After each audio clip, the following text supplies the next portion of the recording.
Witchaven! Oh my gosh, what can I say? If you have played this game, this is going to sound really weird, but I actually like Witchaven. If it were a movie, it is that bad movie you like to laugh at.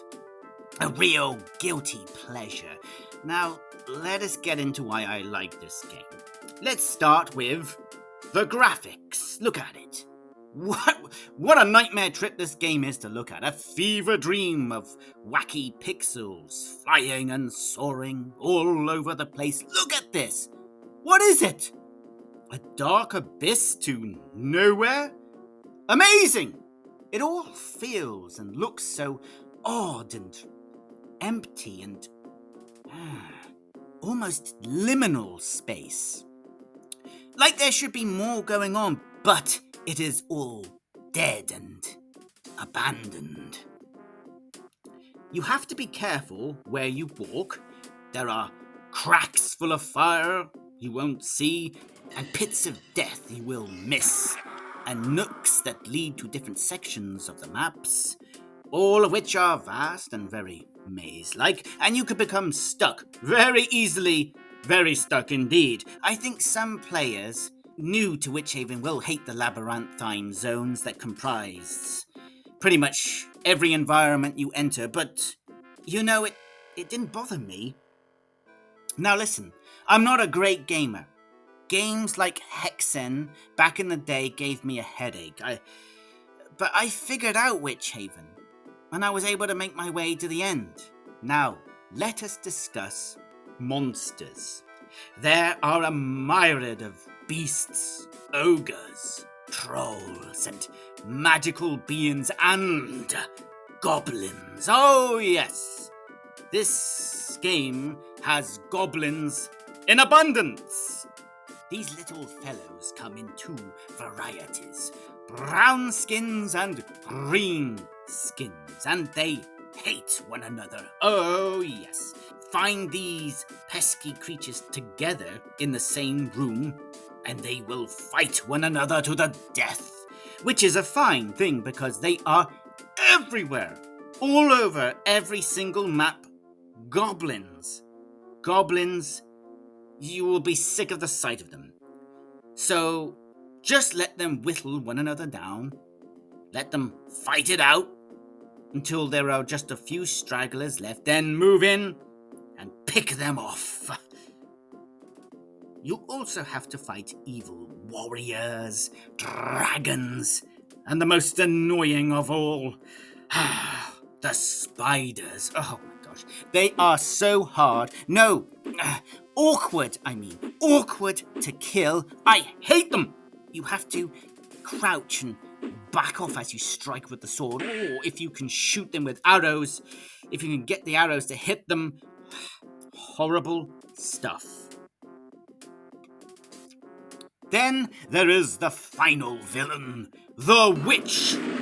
Yes, the witch who dominates the title of this game. A witch who magically appears and disappears in different segments of the game. Now, I was a little bit concerned about fighting the witch to begin with. I was worried about the final battle between her and I. Oh, yes. I mean, look at what she has been able to do. She has summoned whole armies of goblins and skeletons and dragons to her bidding. She has enslaved the whole land. This is going to be a fight of a lifetime, an epic battle, right? Hear me sigh there? I'm sighing for a reason. No! When I finally confronted the witch, I slew her with one stroke of my two-handed sword. Yeah, that was it. The fight was over. She died just like that. Anticlimactic, you say? Oh, yes. The spiders were worse. Ah, well, what did I expect? This is Witchaven with crazy graphics, crazy gameplay, and crazy everything, so there you go. Might as well have a crazy easy final boss as well. Now, I need to mention something about the weapons you bear in your quest to end the tyranny of the witch. You have a true medieval arsenal at your disposal. Axes, flails, daggers, and an assortment of swords. The bow and arrow is your projectile weapon, and I found it fiddly and clunky, and I rarely ever used it. My favourite weapon, and I would use it whenever I could, was the double-handed sword. Oh yes, I liked this thing. Now, what is the combat actually like in Witchaven?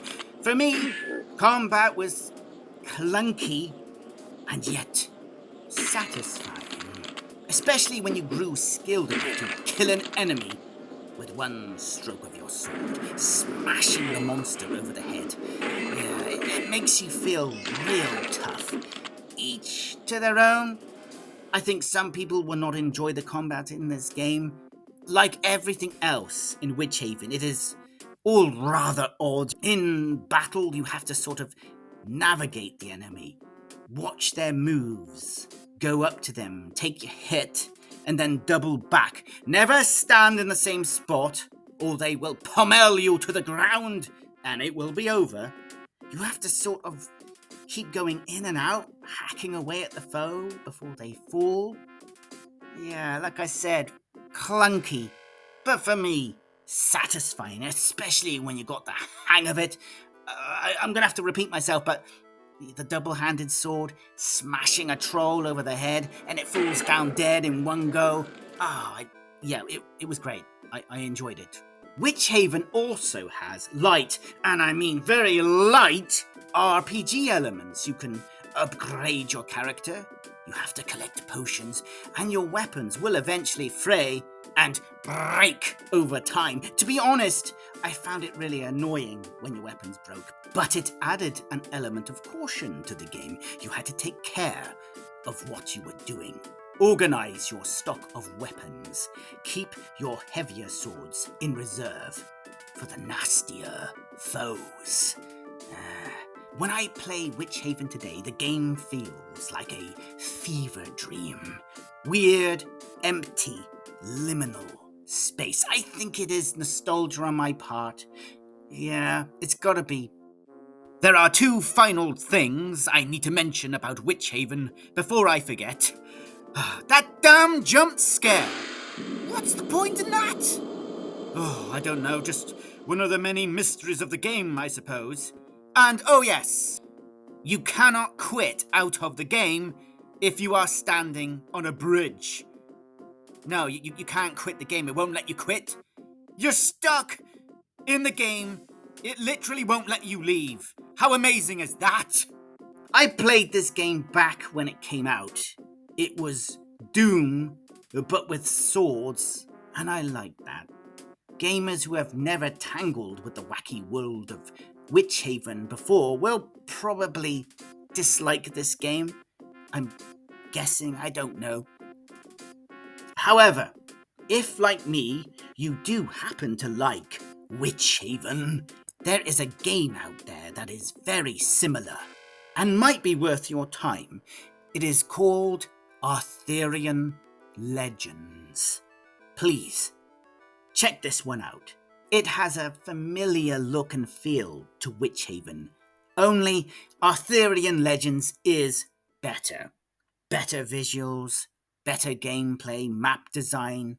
It's just better all around. If you like your first-person hack-and-slash games, then this little gem will be worth your time, I promise. Anyway, that's enough of Witchaven and its ilk. I better get going. Thank you for watching, and good luck out there.